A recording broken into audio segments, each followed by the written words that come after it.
In the night of Saturday the 31st of January to Sunday the 1st of February 1953, the Netherlands witnessed one of its worst disasters in recent history.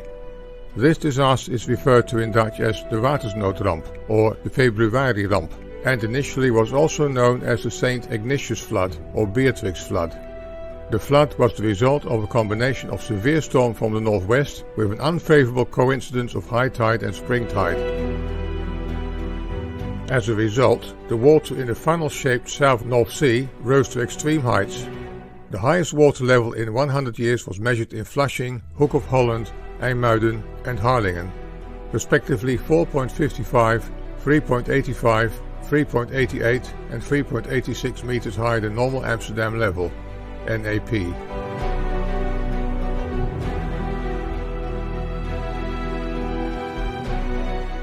Many dikes were flooded and breached. Entire islands and regions, including towns and villages, were flooded. This led to 1,836 casualties, tens of thousands of drowned cattle, and extensive damage to towns, villages, farms and businesses.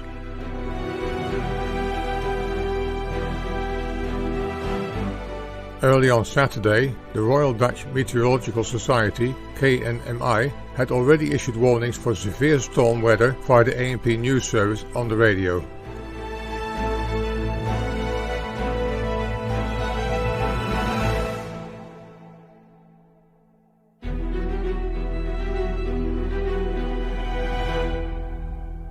In the afternoon, the storm attracted many people to the coast to watch the high waves tormenting boulevards and dikes. However, such storms had been seen many times before and people were not yet too worried about it.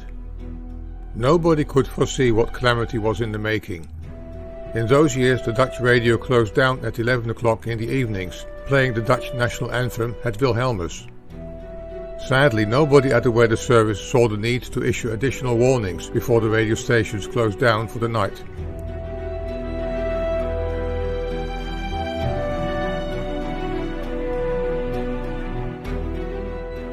However, after midnight it became clear that this was not a regular winter storm, but instead a storm that was developing into one of the worst ever.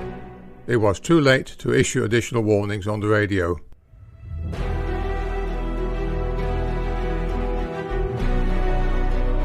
During the night, the high sea water spilled over the dikes at dozens of locations and eventually caused many of the dikes to breach. The water thus had free flow to inundate a large part of the islands of the provinces of Zeeland and Zuid-Holland. In many places the water reached the first floor of homes and sometimes even higher. It caused many houses to collapse.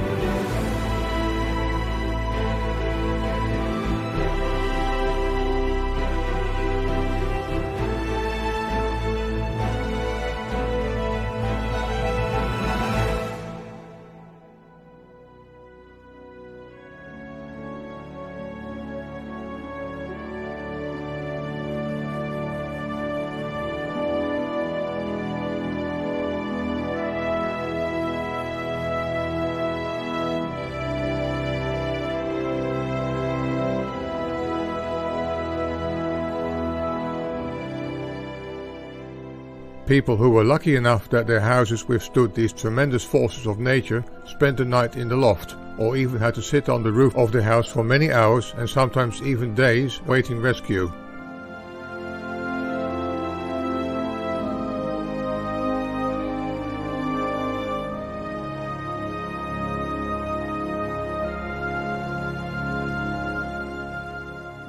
The island of Schouwen-Duiveland was the worst affected, followed by Tolen and the island Goeree-Overflakkee in the province Zuid-Holland.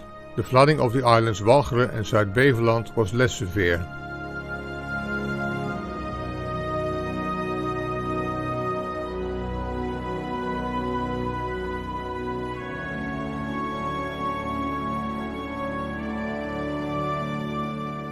This map shows the flooded areas in dark blue.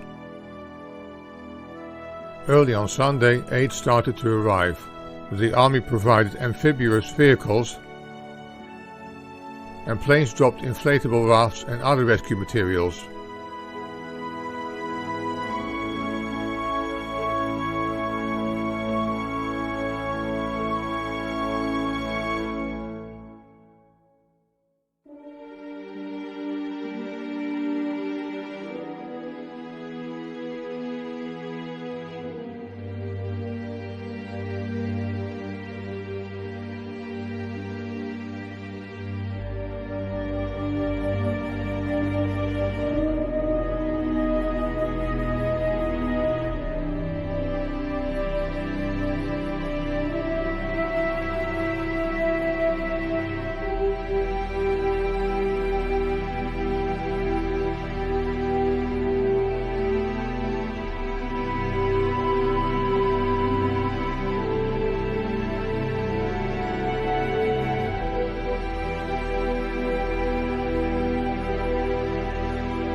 Once the radio started to broadcast news bulletins from 8 o'clock onwards, the Dutch population started to get informed about what catastrophe had taken place during the night.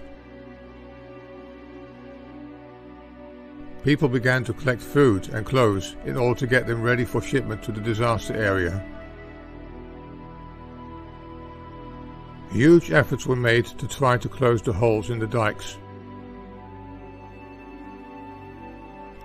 The army and ordinary civilians dropped sandbags to try to stop the water.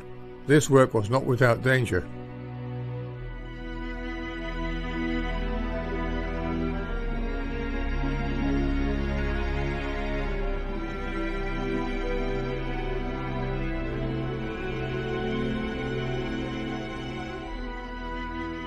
In some cases these efforts were in vain due to the fact that in the afternoon high tide started another onslaught on Zeeland.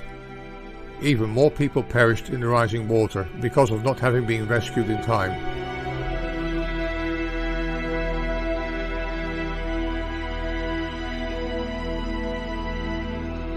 Most telephone lines were down. Mobile communications networks did not exist at that time. Therefore, radio amateurs had an important role in establishing communications in aid of coordination of the relief efforts.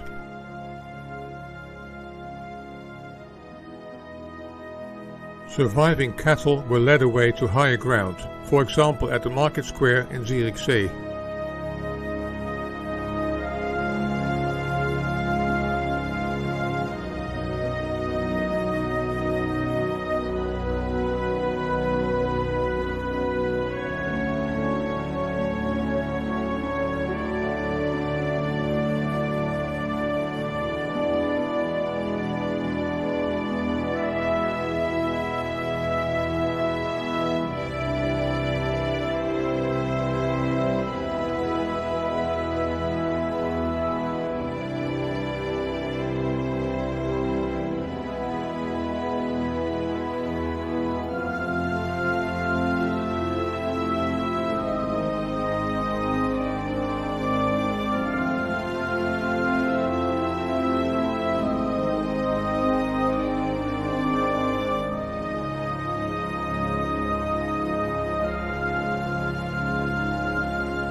A large stream of refugees started to form.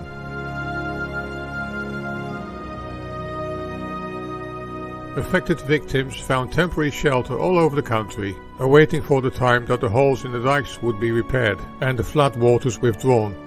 Water levels also rose further inland, such as in Rotterdam. During the Saturday evening and night, streets and parks flooded in some places.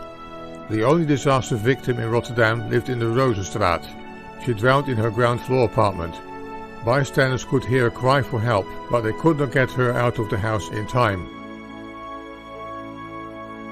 There were also floods at the Maashaven, on IJsselmonde and in Pernis.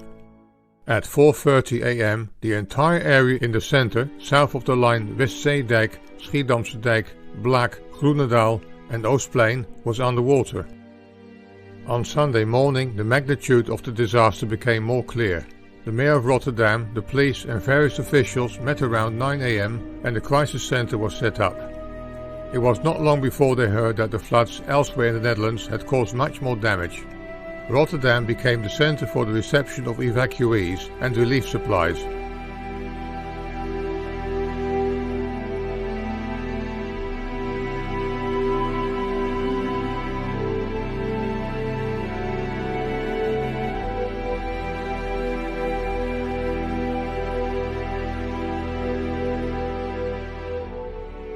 To sum up the damage in detail, in total 300 farms, 3,000 homes were totally destroyed.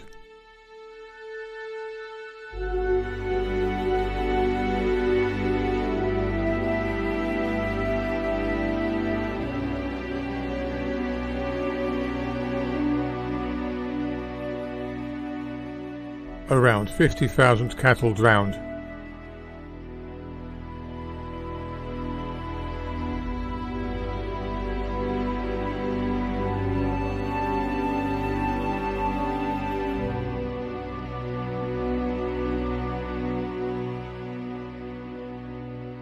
No less than 3,000 farms and 40,000 homes were severely damaged.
"200,000 hectares of fertile farmland were inundated. At the time the total damage was estimated at 1.5 billion Dutch guilders. It took a number of years before Zeeland became somewhat inhabitable again, and farmers could start growing crops and holding cattle. The salt sea water had a devastating effect on the quality of the soil, and some farmers decided to restart their business in the Noordoostpolder.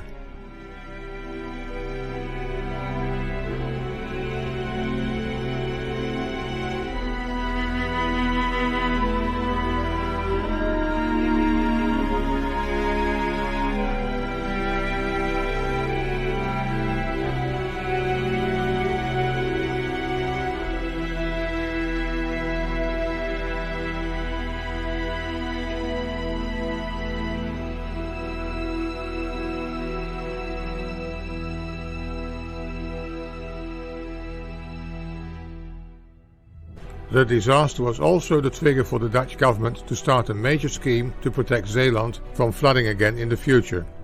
This project, called the Delta Works, was started in 1954 and lasted until 1997.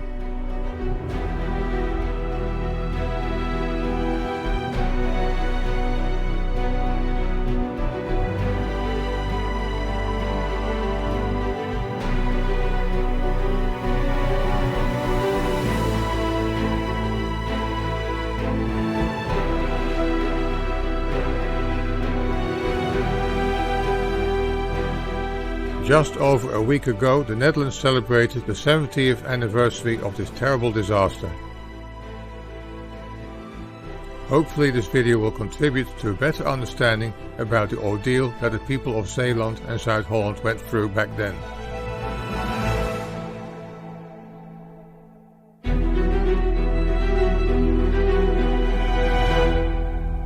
Thanks for watching. You can watch part 2 of my series about the Watersnoodramp with Dutch commentary via this link.